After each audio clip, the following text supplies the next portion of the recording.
Ja, ik gaf het al aan, persconferentie van het College Financieel Toezicht, de nieuwe voorzitter Hans Hogevorst. We gaan even naar 3 onderdelen van de persconferentie kijken. We beginnen met de introductie van Hans Hogevorst, al een bekend gezicht omdat hij 4 jaar lang lid is, maar hij stelt zichzelf en de rest van het college wel even voor. Welkom op deze persbijeenkomst. U heeft mij al vaker hier gezien. Ik ben sinds 1 februari van dit jaar voorzitter geworden van het CFT, maar ik was al 4 jaar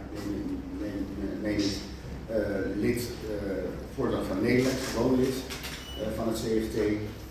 Maar ik kom in ieder geval dus goed beslagen ten ijs. Ik hoef er niet meer in te werken.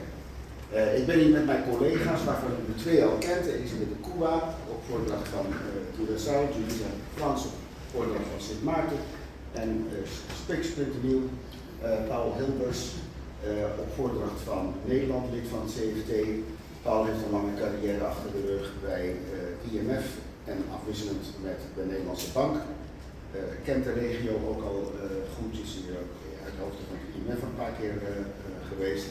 Dus ook hij komt goed beslagen ten ijs en heeft. Dan ging hij in onder meer op toerisme. Dat is groeiend en dat is goed nieuws voor Curaçao. Maar het blijft voorzichtig, hè, want toerisme is veranderlijk. En ook gaf hij aan dat de begroting sluitend is. En dat is ook goed nieuws voor Curaçao. Wees alleen wel voorzichtig met die mooie eiland, want toerisme kan ook een hoop kapot maken. Maar voorlopig is dit natuurlijk voor de economie van Curaçao een hele mooie zaak. En dat zie je ook terug in de overheidsfinanciën.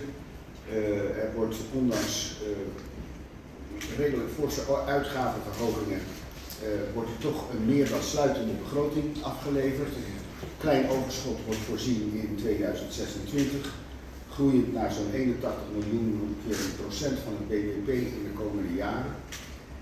Dat is mooi en ik heb tegen de regering gezegd, houd dat vooral ook vast. Want toerisme is fantastisch, maar het is ook veranderlijk. U bent er erg van afhankelijk. Het is een kwetsbare tak van sport.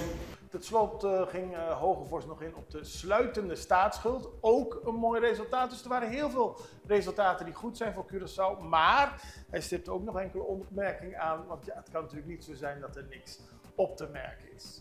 Het is ook mooi dat de staatsschuld daalt. Toen ik in 2022 begon, zag dat er redelijk uitzichtloos uit, maar daalt nu tot niveaus als percentage van het BBP waar heel veel Europese landen jaloers op zouden zijn. Dus hou dat vooral ook vol. Er zijn ook zaken waar wij nog niet zo tevreden over zijn. Daar moet er altijd wat te klagen houden. En bijvoorbeeld is de oplossing voor het CMC is nog niet voltooid. Er zijn wel goede eerste aanzetten gemaakt, maar er zijn nog steeds exploitatierisico's bij het CMC en de hele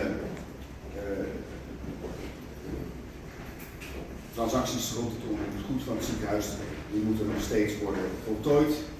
Dat gaat allemaal traag. Wij hopen dat dat snel kan worden voltooid.